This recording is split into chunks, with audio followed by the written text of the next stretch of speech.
Run. Ah, Bisoy! Nakabidyo ka. Yan, ano ka namin? Sa Facebook ka namin. Mapapahiya ka. Sige. Nakabidyo ka. Ako. Ay! Cellphone ko, Soy! Na ano, palabas na yung ulo niya. Kaya nga tumalon-talon ako. Once again. Hi, ako pala si Ann Baluga, isang OFW dito sa bansang Malaysia. Tara, samahan niyo ko! At ayun mga kabalugs, mag-deliver tayo ng Philippine foods. Diba, galing tayo sa Katalaya, bumili tayo ng mga Philippine products. So, yan. Deliver natin to sa isa ng mga customer niya. So, sama lang tayo. Sama na dito tayo. Tara, samahan niyo ako. At dahil magso-shortcut nga tayo mga kabalugs, dadaan tayo sa jungle. O diba? Parang Pilipinas lang, maraming shortcut. Kaya magso-shortcut tayo mga kabalugs is mahalag grab. So, be practical. Yun nga, diba? Kung kaya naman lakarin pa natin mga kabalugs.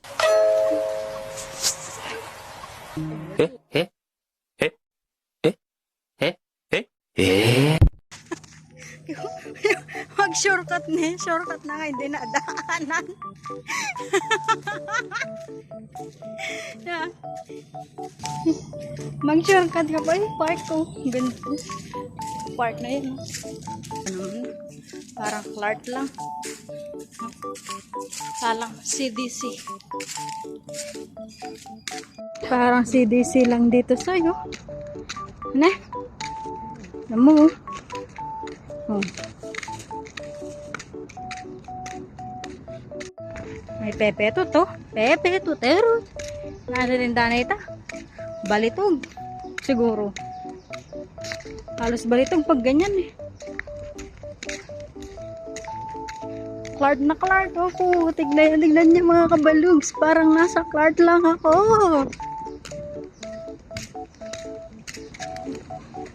Iliko na ako kasi. Ay, habi ako. Dito? Sakyan naman. Basta tawid ka na lang pantawid. Pinagalitan pa ako. May payong kami. Mainit, di ba? May payong kami. Ayan, oh. Ayaw namin gamitin. Sakit na mga kagat ng lamok. Dumaan kami sa jungle. Jungle din pala. Sabagay, puro jungle dito. Yun nyo. Dadiretso ba ako?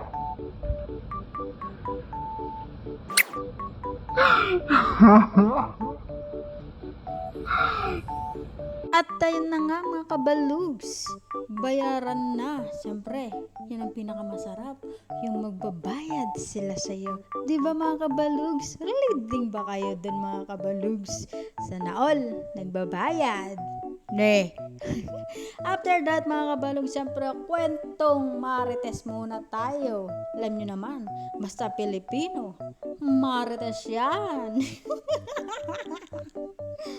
At tapos na magmarites, so tara, punta na tayo sa main reason kung bakit tayo nandito. Magpapalinis po tayo ng kuko. Kuko ko po, Diyos ko, mag 2 years o mag 1 year na po ata hindi nalilinis ang kuko ko sa paa. Diyos ko, wala, kukulang baluga. Sa bagay, baluga ta pala, niya kabalogs.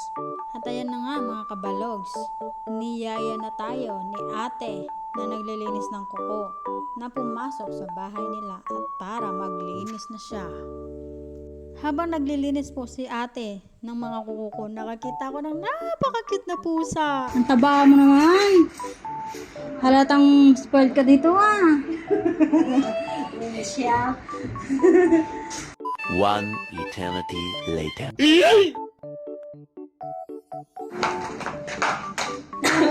Sa magbalinis ng cooks.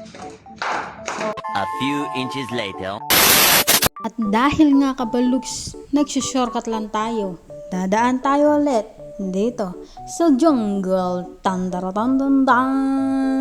Dus. Diba mga kabalugs, parang Pilipinas. Naalala ko lugar na to dun sa bundok nila nanay. Opo, tama po. Ganito din po halos ang mga bundok doon po, mga kabalugs. At dito na nga po nangyari ang nakakatakot na naganap ngayon, kabalugs. Run. Run.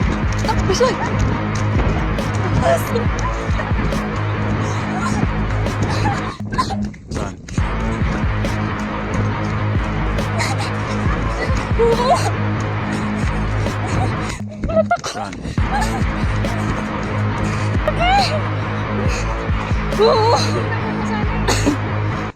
Buti nga tumakbo ako, hindi na tumpa tayong dalawa.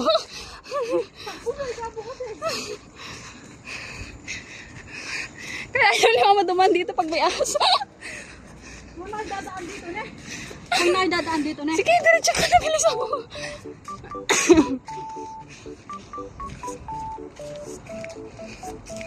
Huwag kayo iiyak.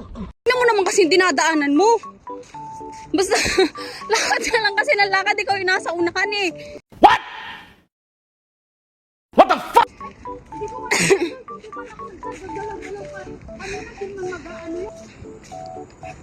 Ang laki.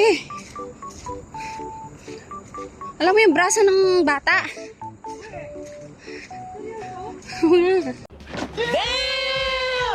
Seryoso, ganun kalaki? Ang laki niya. Ganito siya oh. Mas mataba konti. Ay, ahas soy. Alam ko naman itsura ng ahas. Hindi. Alam mo pa sa akin, hindi mo ko nakita. Puta na yun. Ahas ka na may paa. Ano?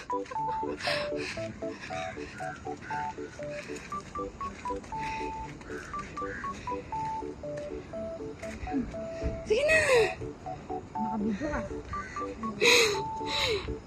Yan ka namin. Mapapahiya ka. Sige. Nakabidyo ka, ano ko.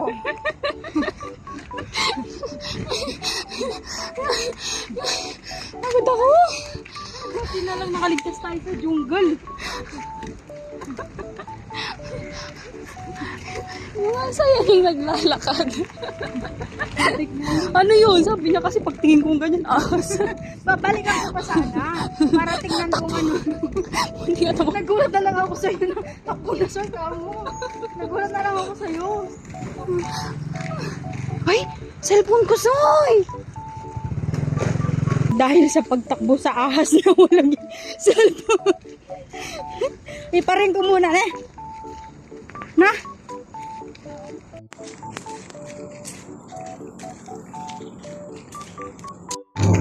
Hindi nakasayon, no? Banda dun pa.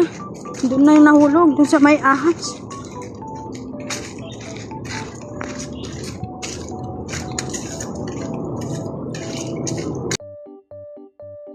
Buti meron nakapulot ng cellphone niya.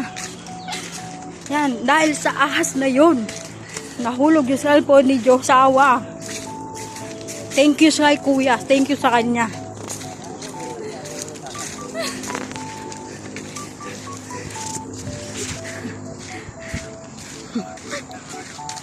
Yan talaga. Minsan, mas iniisip mo talaga maging safety. Kaysa naman masave pa yung mga bagay-bagay na katulad ng cellphone na yun. Diba?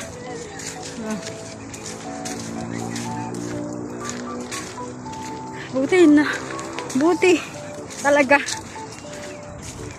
nakita namin yung cellphone niya. Thanks Lord. So ayun, pauwi na kami. Wala nang tatakbo, wala nang ahas. Pusa na lang, ayan. Yun. So, ayos ka lang? Okay ka na? Okay ka na? Dinabahan ka. Siyempre, ako din naman kakabahan ako eh. Oh, okay na. Wag ka nang dadaan ulit dito, no? No? Ano na yan? Warning na yan. Ahas plus nahulog yung cellphone is a warning. No? Nesay, tapos may aso pa nga abang sa'yo doon. Na?